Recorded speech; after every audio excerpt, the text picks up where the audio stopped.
The engines have started up now. The doors are closed now. The passengers are all strapping in and about to make their way out to runway 31. You can't see them, but all the staff watching this last sight. Earlier on, there was a bit of a party going on in the lounge downstairs.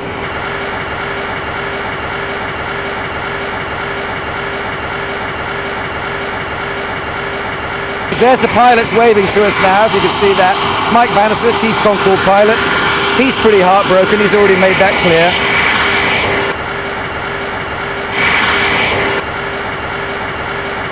It's a beautiful sight of the flags being flown outside of the cockpit there. Let's speak to our reporter Juliet Errington, who's on board that Concorde. Juliet, describe the atmosphere inside. What's happening? It's absolutely electric. Everyone is so excited. We've already had the captain, Mike Bannister, come over the loudspeaker and explain that first and foremost, it's our safety, but he's also, with a sense of a twinge of glee in his voice, explaining all the celebrations that are going to be going on. We've got the New York Fire Department are going to have a huge water arch for Concorde to taxi through before we take off. On the plane today, we have Joan Collins, Christy Brinkley, model Jodie Kidd, a host of leaders of the world of engineering and aerospace, like Dick Evans, who's the chairman of British Aerospace, and some people here who've clocked up hundreds of return journeys on Concorde. A couple of people here who've even been on the first flight, so they think it's very fitting that they're on the last. There's a sense of sadness too, especially among the crew. There's one particular lady who even was a member of the cabin crew on the very first Concorde that flew to Bahrain back in 1976. So a very emotional time for her. Juliet, I was wondering what your thoughts and feelings are. You're in that great privileged position of being a reporter, telling us what it's like on board that flight. What's going through your mind now on this point? I mean, I'm so excited. I feel very privileged and proud because, after all, after today, nobody else is going to be able to fly that close to the edge of space, that high and that fast. It's incredibly exciting. I can already feel the adrenaline pumping through. I'm afraid that I'm getting signals now from the crew that I must wind up this call because for security reasons I've got to turn it off so that we can have a safe and timely takeoff. OK, have a great flight, Juliet. We'll speak to you at the other end. Good luck. See you in London. Bye. And with that, there's somebody saying, please switch off your mobile phones. That's exactly what it is. And with fly-by-wire flying controls, you know, they rely upon radio waves, so it's a wise precaution. That's exactly a moment of great happening. pride there. I mean, a lovely touch seeing the flags. Very good trick. Yes, that's sort of royal flight trick, really, isn't it? And you could say that this is as important as a royal flight.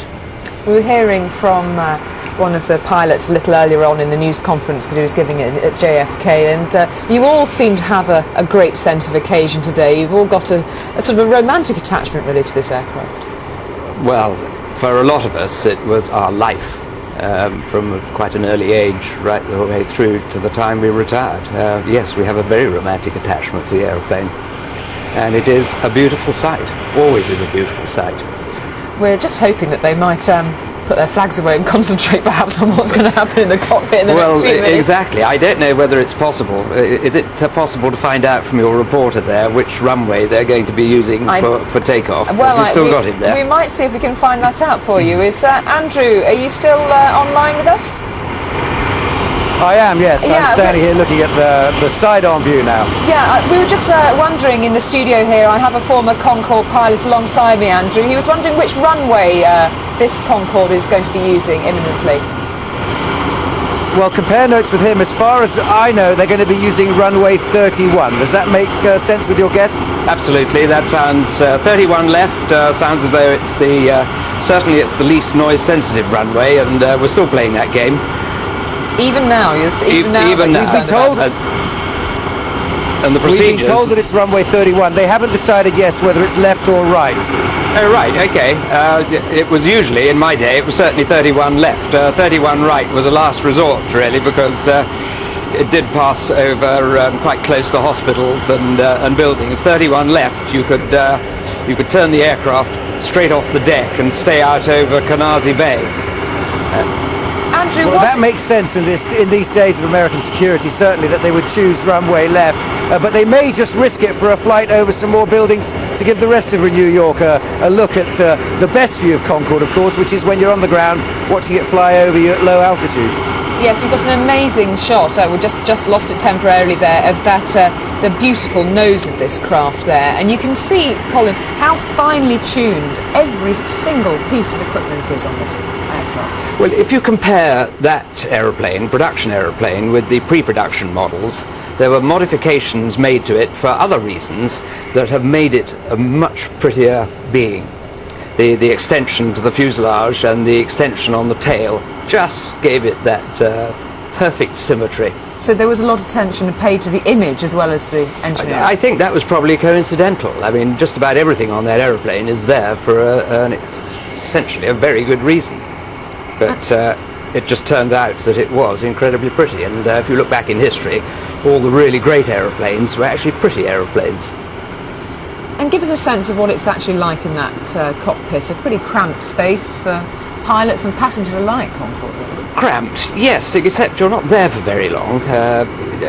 With all the checks and what have you, you're there for perhaps 4 hours.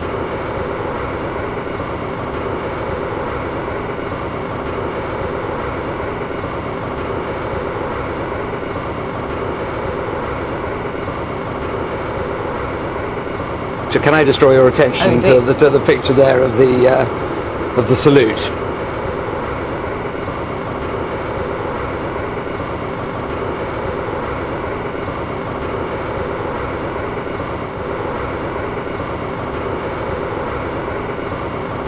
Well, we're being told that the scheduled takeoff today is at 12:35 our time. We were very careful about how we operated the aeroplane. There were only 2 runways that we really wanted to use.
It was extraordinary driving to Heathrow this morning. You always see the odd plane spotter at the end of a runway, but this morning at 10:30 there were people gathering who are going to have to wait about another 3.5 hours until this plane arrives here. But people wanted to get a grandstand view, and British Airports Authority have built grandstands so people can get that view of the 3 Concordes as they come into land here this afternoon.